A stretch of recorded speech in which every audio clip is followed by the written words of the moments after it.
We understood ownership, at least temporary ownership of area, hunting ground. We never used that system of ownership until we purchased the land. At that time, it was 80 acres of land. 250 Meskwaki people shared that tract of land for the first several years before they started adding more and more property to the settlement's land base. The word Meskwaki translates to people of the Red Earth or Red Earth people. Red Earth Nation kind of hits the different themes of the book. So indigenous history, environmental history, and political history is all kind of baked into the title. We believe we were created on this continent out of red earth. Part of our genetics is the earth. We are part of the earth, and the earth is part of us. And we consider our world a gift from our Creator. This is our environment, and we have lived here for thousands and thousands of years. The dirt that we were made of is here. It's from this continent, Lake St. John area. Then over time, we migrated down to Connecticut area, then eventually to New York, then in Ohio, then Michigan, Wisconsin, then into Iowa. This is home for us.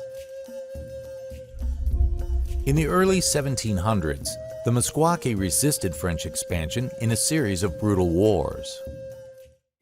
When the Europeans came, we could have been exterminated. 98% of the human population died in North and South America. And this picture, it's one of them pictures where the eyes follow you. Every time I walk by, I glance at that picture and I tell them, we won, you're gone, you're extinct. But my people are still here. Archaeological, anthropological, historical evidence suggests there were 4,000 to 5,000 Meskwaki people 400 or 500 years ago. Meskwaki oral traditions say that number was much higher. What we do know is that it had collapsed by the 1730s. When you look over the last 400 years, there are only two periods in which the Meskwaki Nation's population stabilized and grew. And both of those periods were when they had a strong foothold and a presence in Iowa. In 1804, a treaty with the United States began the large-scale loss of Meskwaki land. Millions of acres were ceded under pressure, setting in motion decades of dispossession.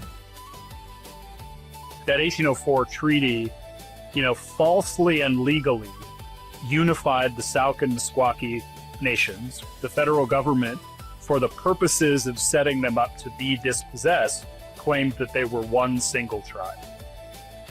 In 1832, a conflict known as the Black Hawk War accelerated removal from the Midwest. Black Hawk went back and to harvest their corn. And then the militias got involved because they wanted to move west. They wanted to destroy the Sac and Fox militarily. So they used Black Hawks as an excuse to accomplish that. By 1842, new treaties forced the Meskwaki west to Kansas.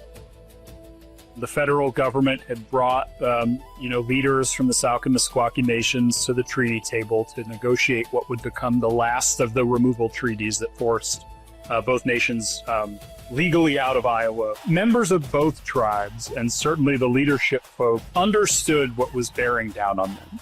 Removal separated families from homelands along the Iowa River and beyond. By 46, only 1/5 of Meskwakis were actually in Kansas. We kind of never left. So if we never left, when did we return? Well, the chiefs were debating, how do we do this? How do we get back? A friend of ours there said, you know what you guys need? You guys need a deed to your land. And they said, deed? Explain. He said, the deed is a sacred right and nobody can take it away from you. And they said, ooh, that sounds like what we need. In 1856, the state of Iowa passed an act allowing the Meskwaki to remain, contrary to federal policy of removal. There was a constant presence of Meskwaki in Iowa.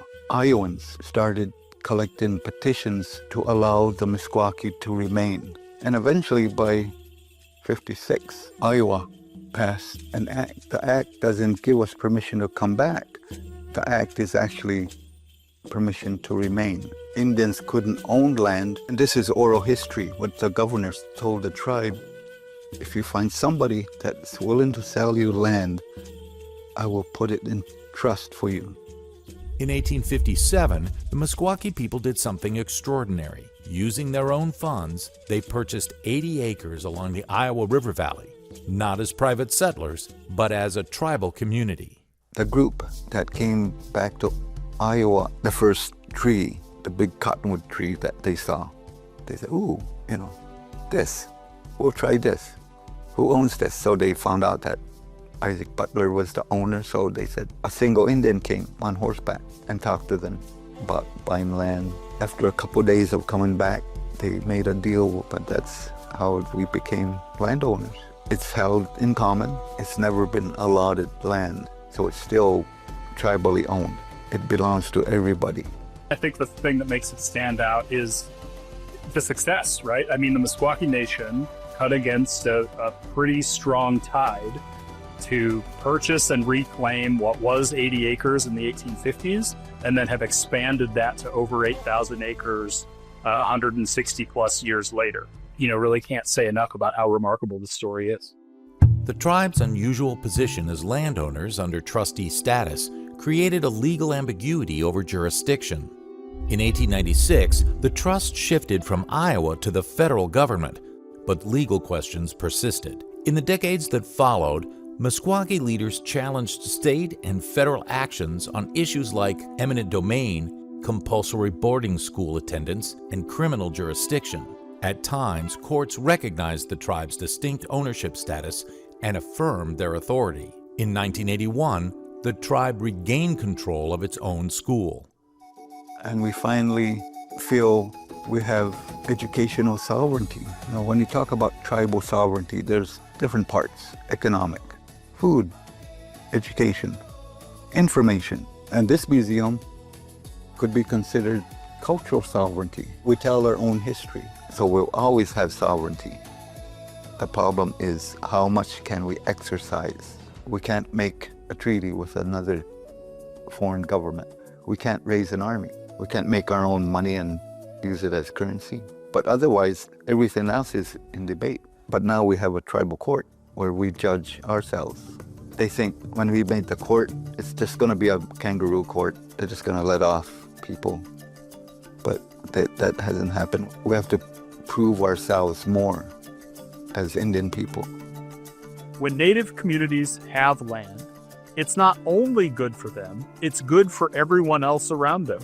When you look at the economic development strategies that the tribe has developed in Iowa on the settlement over the last 30, 40 years, which only happened because of their success in retaining the settlement land base over 160 years, you see the development of an economic enterprise that has created opportunity and jobs and wealth for not only Meskwaki people, but all the non-native people who live around them.